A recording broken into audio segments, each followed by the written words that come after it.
Myth about competency, योग्यता के बारे में क्या क्या मिथक है थोड़ा जानते हैं। Competency is not performance but it's a state of being, a qualification to perform.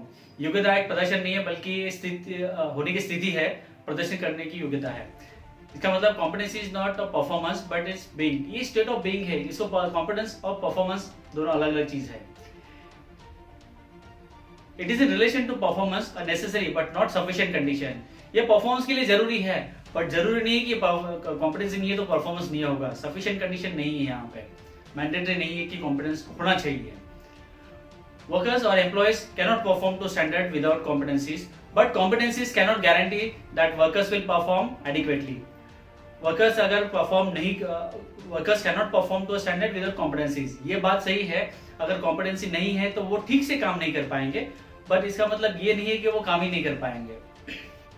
Sometimes extremely competent workers may fail on the job due to variety of reason like personal or environmental factors. बहुत ही competent person भी कभी कभी fail हो सकता है, जैसे कोई personal reason हो या तो environmental factors हो। Those lacking competencies can make up for a lot of shortcomings with exceptionally hard work. मैंने ऐसे कई लोग देखे हैं जो exceptionally hard work करते हैं और जो उनकी competencies को overlap करते हैं, जो competencies नहीं है उसको भी मार्क करके आगे जाते हैं और extreme performance देते हैं। Competence has to be there, but it cannot guarantee results, nor it can absence always predict failure. Competency से performance में अच्छा सुधार होता है, ये माना जाता है, पर competency नहीं है तो ये पर competency आपको performance guarantee बिल्कुल नहीं देती है।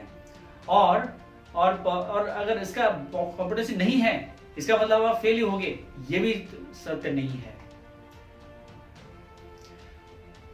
Competency measurement versus perform measurement, इसमें दोनों में बहुत डिफरेंस है। कॉम्पिटेंसी मिक्स नहीं करना चाहिए इसको।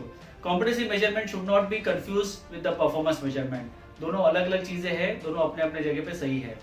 Competencies are all about being qualified to do a work in a particular position. Competencies ये क्वालिफिकेशन बताती है कि ये बंदा सही है इस काम करने के लिए। Where performance on the other hand show the result, performance जो है वो रिजल्ट दिखाता है। A blend of these two activities may cause confusion and eventually disaster. इसलिए दोनों को मिक्स नहीं करना चाहिए। The organization by mixing them up end up in doing a poor job either in both, that's competency assessment and performance assessment, which determine to the entire organization. कुछ लोग इसको mix करने की कोशिश करते हैं और दोनों में भी अच्छा चीज नहीं कर पाते। Competency is not trait. A trait is the distinguished character of the personality. जो अपनी खासियत है, लक्षण है, ये पर्सनालिटी का पार्ट है। Personality traits are form at an early stage and it is believe that certain elements of personality may be genetically determined. कुछ लोगों की ऐसी धारणा है कि ये बॉर्न टैलेंट होता है और जेनेटिकली ये कैरी फॉरवर्ड होता है। अगर ऐसा होता तो पॉलिटिशियन का बेटा पॉलिटिशियन बनता और उतना भी सक्सेसफुल होता, राइट। हीरो का बेटा, हर हीरो के बेटा और बेटी हीरोइन होती, राइट, और उतने ही सक्सेसफुल होते हैं। तो हमें तो दिखता नहीं ऐसा। इसका मतलब ये बॉर्न टैलेंट नहीं होता है और ये जेनेटिकली कैरी फॉरवर्ड नहीं होता है। Even with the help of trained therapist it is hard to change the personality. बहुत लोग सोचते हैं कि ये बहुत डिफिकल्ट है। Being a therapist I know it can be change, और लोगों में सुधार लाया जा सकता है provided their motives has to be strong, और वो अंदर से वो सरेंडर करे और बात करे कि मुझे चेंज होना है। Therapist definitely can do something. Traits end up being what someone brings on the job. जो जॉब में कोई करता है वही उसको ट्रेड बन जाता है, नहीं। अगर एक अकाउंटेंट है, नीचे मुंडी डाल के वो लगातार काम करा जा रहा है, इसका मतलब वो वही काम करता है, ऐसा नहीं है। जब सिचुएशन आएगी वो अपना टैलेंट दिखाएगा। ये once people on the job typically develop activities have a little chance of changing personality. अगर किसी का जॉब रोल ही बता रहा है कि शांत रहो, एक जगह पे बैठो और लिखा पढ़ी करो, अकाउंट्स का काम है, देर रात तक बैठो काम करो, राइट, तो इसका मतलब ये नहीं कि वो दूसरी पर्सनालिटी डेवलप नहीं कर सकता उसमें। ये गलत है। It is said that hire for trait, send for skills and fire for attitude. No, ये भी गलत है। हमने जानकारी और मैनेजमेंट में जनरली कहा जाता है we hire for the technical skills but we fire for management skills.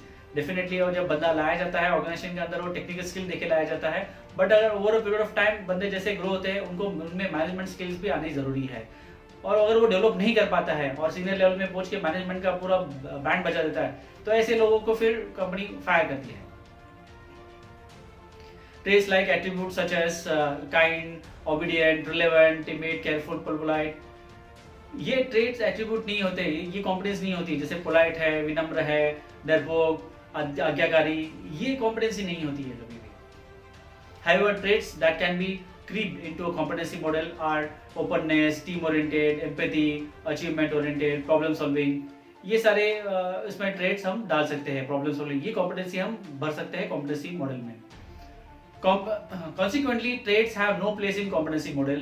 जैसे पर्सनल ट्रेट है, जैसे अभी हमने देखा स्पीड और स्विमिंग, जैसे टॉर्टोइस का हमने स्विमिंग देखा। Consequently, traits have no place in competency model। जो हर एक का एक पर्सनल व्यक्तित्व होगा या तो पर्सनल स्किल होगा, वो कॉम्पिटेंसी मॉडल का बनता नहीं है, पार्ट नहीं बनता।